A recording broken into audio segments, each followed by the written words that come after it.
আসসালামু আলাইকুম। আমার নাম আজিয়া। আর আপনার নাম কি? ও মিঠু। আমি মাত্র এখানে 7-8 দিনের জন্য থাকতে এসেছি। আসলে হয়েছে কি জানেন, আমার ছেলে বাসায় শিফটিং করতে লেগে আছে, তো আমার দেখভালের জন্য কেউ ছিল না, তাই আমি এখানে এসেছি। আমার ছেলে কি করে, মস্ত বড় কোম্পানিতে কাজ করে। আরে আমি তো ভুলেই গেলাম, ছেলেটাকে একবার ফোন করে জিজ্ঞাসা তো করি নেই ঠিকঠাক মতো বাসায় পৌঁছলো কিনা।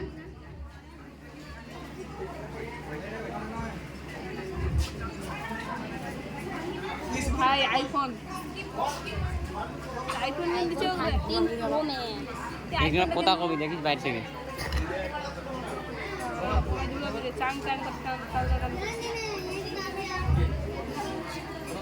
বসি এই গল্পটা এখন বলে আলো উঠে দিই দুটো আলো আমাকে তাও তুমি চলে যাবে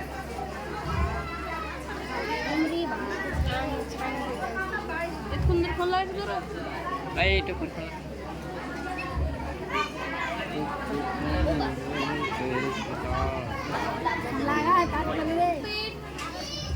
টাওয়ার নাই নাকি যে টাওয়ারটা কি ওটা আনিয়া নিবি উড়ে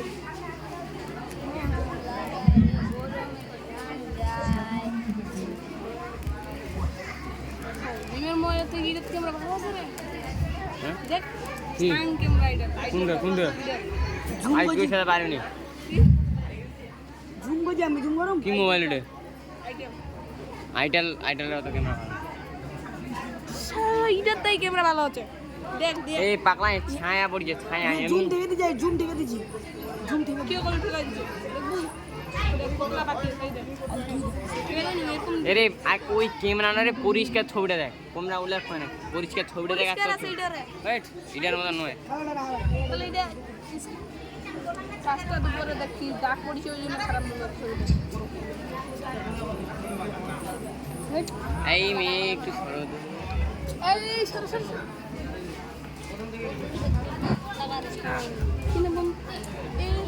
এখন যান্ত্রিক সমস্যার কারণে আমাদের এই বৃদ্ধাশ্রম নাটকটি অভিনয় করতে অসুবিধা হলো।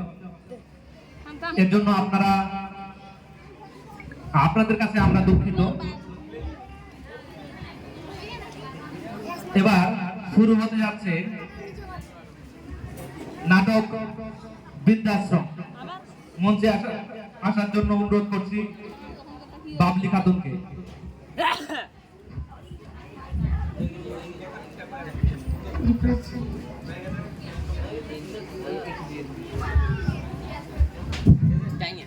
আসসালামু আলাইকুম। খুলে যাচ্ছে।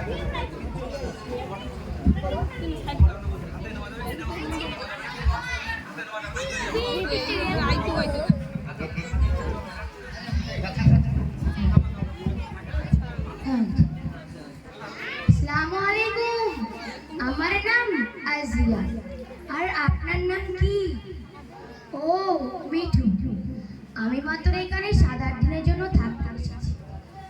আসলে হয়েছে কি জানেন, আমার ছেলে বাসায় সেফটি করতে লেগে আছে, তো আমার দেখভালের জন্য কেউ ছিল না, তাই আমি এখানে এসেছি।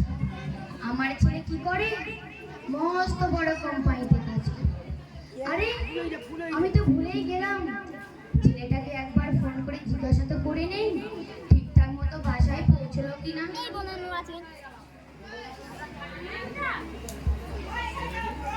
হ্যালো খোকা। হ্যাঁ মা, আমি একটু মিটিং এ আছি, আমি একটু পরে কথা বলছি, ফোন রাখছি।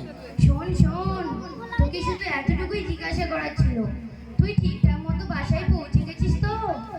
মা বললাম তো আমি একটু ব্যস্ত আছি, ফোন রাখছি, পরে কথা বলবো মা। কেটে দিল। আমার ছেলে কি বললো, কিছুক্ষণ পরে কল করবে বলে ফোনটা কেটে দিল। এ কেমন কথা বলছেন আপনি? আমার ছেলে ওরকম না, অনেক ভালোবাসে আমাকে। আর আমি এখানে কিভাবে থাকবো আমার ছেলের থেকে দূরে? সম্ভব না। দেখুন, আপনি যতই বলুন এখানে সুখ শান্তি সব আছে, সময় মতো খাবার মেলে, আবার অনেক বন্ধুত্ব হয়, তবুও আমি এখানে থাকবো না। দেখুন, আমার বলা তো উচিত হবে না, তবুও আমি বলছি, আপনারা না আমাকে দেখে হিংসা হচ্ছে, কেননা আমার ছেলে তোমাকে নিতে এসেই যাবে, আপনার দিকে তো কেউ ফিরেও তাকাবে না। হ্যাঁ মা, হ্যাঁ মা,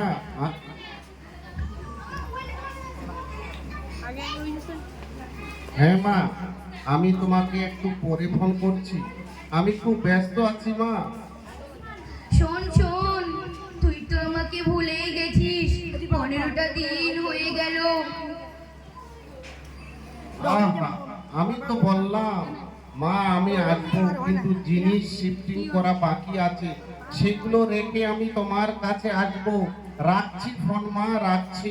তুই তো জানিস না খোকা, তোকে ছাড়া একা একা আমার অনেক কষ্ট হয়। হ্যালো খোকা। কি?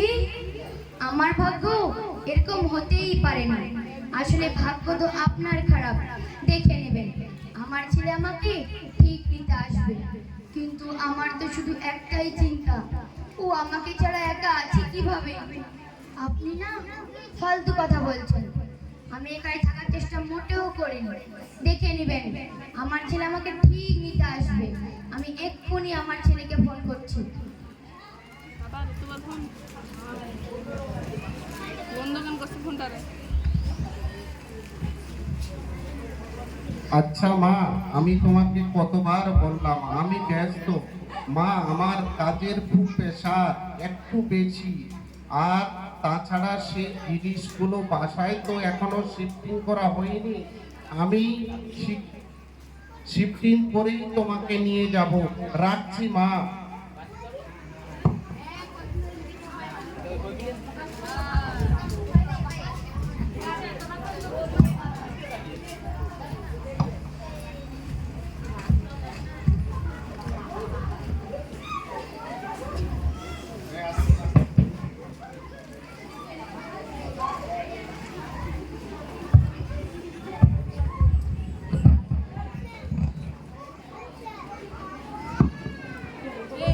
এই মোর